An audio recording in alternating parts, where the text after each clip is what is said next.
డీటెయిల్స్లోకి వెళ్తే ఒకసారి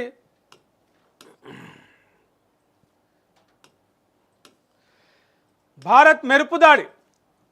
పహల్గాంలో పర్యాటకులపై ఉగ్రదాడికి భారత్ ప్రతీకారం తీర్చుకుంది. పాకిస్తాన్ భూభాగంలోని ఉగ్ర స్థావరాలపై మంగళవారం అర్ధరాత్రి మెరుపు దాడులు జరిపింది. ఆపరేషన్ సింధూర్ పేరుతో జరిపిన ఈ దాడుల్లో పాక్లోని 9 కీలక ఉగ్ర స్థావరాలను భారత సైన్యం ధ్వంసం చేసింది.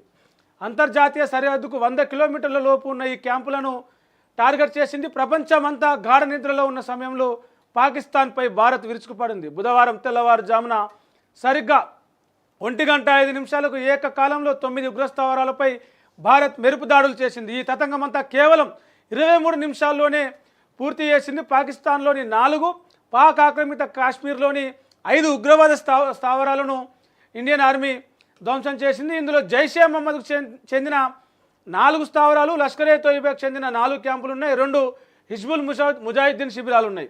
పాకిస్తాన్లోని ఉగ్ర స్థావరాలే లక్ష్యంగా సాగిన దాడుల్లో సుమారు 200 మందికి పైగా జైషే ఈ మహమ్మద్, లష్కరే సంస్థల ఉగ్రవాదులు మరణించినట్టు తెలుస్తోంది. ఈ లష్కరే తోయిబా చీఫ్ హఫీజ్ సయీద్తో పాటు జైషే మహమ్మద్ చీఫ్ మసూద్ అజర్ కుటుంబంలోని 10 మంది చనిపోయారు. పహల్గాం దాడి తర్వాత రెచ్చగొట్టే వ్యాఖ్యలు చేస్తూ వస్తున్న పాక్ భారత దాడులను తిప్పుకొట్టే పరిస్థితి లేకపోగా కనీసం ఒక్క విమానం కూడా ప్రతిగా పైకి లేవలేదు. 9 ప్రాంతాల్లోనూ ఎక్కడ భారత సైన్యానికి ప్రతిఘటన ఎదురు కాలేదు. భారత చర్యను దేశ ప్రజలంతా ముక్త కంఠంతో అభినందిస్తున్నారు. సైన్యానికి సెల్యూట్ అంటూ నినదిస్తున్నారు. ఈ దాడులు ఎక్కడెక్కడ జరిగింది అంటే ఇక్కడ మనం చూడొచ్చు. బహవల్పూర్లోని మర్కజ్ సుబాన్ సరిహద్దుకు సరిగ్గా 100 కిలోమీటర్ల దూరంలో ఈ స్థావరం ఉంటుంది. జైషే మహమ్మద్కు చెందిన ప్రధాన కార్యాలయం ఇక్కడ ఉంటుంది. ఇక్కడ బహవల్పూర్లో అక్కడ 100 కిలోమీటర్ల దూరంలో దాడి చేసిరు. అదే టైంలో ముర్కిడోలోని మర్కాజ్ తోయిబా సరిహద్దుకు 30 కిలోమీటర్ల దూరంలో ఉంటుంది లష్కరే క్యాంపు కార్యాలయం. ఇది ఇక్కడనే మన ఏదైతే ముంబై దాడులకు సంబంధించి ఉందో, నవంబర్ 26 ముంబై దాడులకు సంబంధించిన ఉగ్రవాదులు తలదాచుకుంటున్న సమాచారంతో ఆ ఉగ్రవాదుల క్యాంపును కూడా లేపేశారు. సియాల్కోట్లోని మెహమూనా జోయా అంతర్జాతీయ సరిహద్దుకు 15 కిలోమీటర్ల దూరం ఉంటుంది హిజ్బుల్ ముజాహిద్దీన్ శిబిరం. ఇది దీనికి చుట్టూ నివాస భవనాలు ఉన్నాయి. అయినా కూడా దాని మీద కూడా అటాక్ చేసిర్రు ఇండియన్ ఆర్మీ.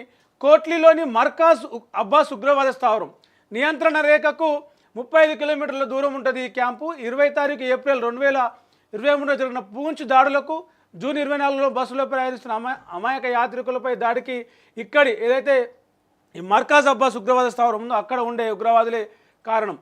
ఇక కోట్లీలోని మస్కర్ రహిల్ షహీద్ పిఓకేలో హిజ్బుల్ ముజాహిద్దీన్కి చెందిన స్థావరం. ఇది కొండల ప్రాంతంలో ఉండే ఈ క్యాంపులో 4 గదులు, బ్యారెక్లు ఉన్నాయి. అంటే వీటిలో పెద్ద ఎత్తున ఆయుధాలు, మందుగుండు సామాగ్రి ఉంది. ఆ మందుగుండు సామాగ్రి, ఆయుధాలతో పాటు అలా తలదాచుకున్న కూడా భారత సైన్యం మటాష్ చేసి పడేసింది. ఇక ముజఫర్బాద్లోని షివాయి నల్లా పాక్ ఆక్రమిత కాశ్మీర్లోని తంగ్దర్ సెక్టార్లు సరిహద్దుకు 30 కిలోమీటర్ల పరిధిలో ఈ షివాయి లష్కరే క్యాంప్ ఉంది. ఈ ముఠాకు కీలకమైన క్యాంప్ ఇది లష్కరేకి సంబంధించి. ఇక్కడే లష్కర్ క్యాడర్ నియామకాలు చేపడతారు. శిక్షణ, ట్రైనింగ్ కూడా ఇక్కడనే ఇస్తారంట. 2000 సంవత్సరం నుంచి ఇక్కడ కార్యకలాపాలు నిర్వహిస్తున్నారు. దాన్ని కూడా ఇండియన్ ఆర్మీ దాడి చేసి మట్టుపెట్టింది. ఇక బర్నాలాలోని మర్కాజ్ అహ్లే అదీద్ ఉగ్రస్థావరం. ఇది లష్కరే తోయిబా ఉగ్రవాదుల క్యాంపు.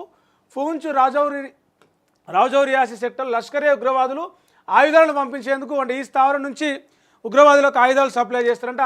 ఆయుధాలు సప్లై చేసి ఆ స్థావరాన్ని, ఆయుధాలను కూడా మట్టుపెట్టింది, ఖతం చేసింది. లేకుండా ముజఫర్బాద్లోని సైద్నా బిలాల్ ఉగ్రవాద స్థావరం పిఓకలో జైషే ప్రధాన కార్యాలయంలో ఇదొకటి.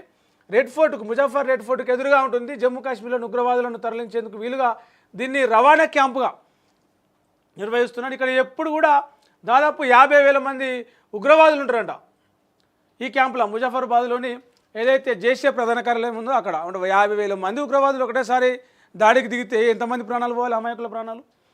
తెహ్రా కలాల్లోని సుర్జల్ జైషే మహమ్మద్ ఉగ్రస్థావరం ఇది. దీన్ని కూడా జమ్మూ కాశ్మీర్లోకి ఉగ్రవాదులను పంపించారు. అంటే కొన్ని ఉగ్రవాద సంస్థలేమో వాళ్ళ ప్రధాన కార్యాలయాలు, కొన్నేమో వాళ్ళ ట్రైనింగ్ కార్యాలయాలు, ఆయుధాలు తయారు చేసుకునే కార్యాలయాలు, ఇంకా కొన్నేమో వాళ్ళు ప్లాన్ చేసుకునేది ఎక్కడ దాడి చేయాలి, ఎక్కడ ఇది చేయాలని చెప్పి స్కెచ్ చేసుకునే కార్యాలయాలు, స్థావరాలు. ఇంకోటేమో ఒక దగ్గర నుంచి ఇంకో దగ్గరకు ఉగ్రవాదులను పంపించాలి కదా, రవాణా చేయాలి కదా. అంటే వాళ్ళు దాడులు చేసుకున్న ప్లాన్ల ప్రకారమే కావచ్చు, అటాకులు చేస్తానికే కావచ్చు, ఉగ్రవాదులను ఒక దగ్గర నుంచి ఇంకో దగ్గర పంపించేందుకు కొన్ని స్థావరాలు అంటే ఒక ప్లాన్గా ఇక్కడ అని చెప్పేసి పెట్టుకున్నారు. 9 స్థావరాలను కూడా ఏకకాలంలో జస్ట్ 23 మినిట్స్లో ఇండియన్ ఆర్మీ ఒకేసారి దాడి చేసి అన్ని ఏడు కాడికి లేకుండా మొత్తం నేలమట్టం చేసింది. వాళ్ళ ఆయుధ సామాగ్రితో పాటు అన్నిటి కూడా ఆ 23 నిమిషాల పాటు పాకిస్తాన్ ఆర్మీ అరే ఏం జరుగుతుందో తేరుకొని ఆ యుద్ధ విమానాలు గాలికి లేపి తిరిగి అటాక్ ప్రారంభించే లోపల ఆడ పని ఖతం చేసి వచ్చి మళ్ళీ మన బార్డర్ వైపు వచ్చేసినాయి. మొత్తం 23 నిమిషాలలో అసలు ఆ బార్డర్ వైపు పోకుండానే సరిహద్దు దాటకుండానే రాఫెల్ జెట్ విమానాలు రఫ్ఫాడించినాయని చెప్పొచ్చు. ఇక మళ్ళీ దీని ఏం చేయలేక చాతగాక ఏదో అంటారు కదా, అట్లా పీఓకే ఏదైతే ఉందో ఇండియా పాకిస్తాన్ బార్డర్లో సామాన్యుల మీద అక్కడ ఉండే సామాన్యుల మీద కాల్పులు జరిపి పాకిస్తాన్ ఆర్మీ ఉగ్రవాదులు అందరూ కూడా దాదాపు 15-20 మందిని పొట్టన పెట్టుకుని 50 మంది దాకా గాయాల పాలయ్యారు.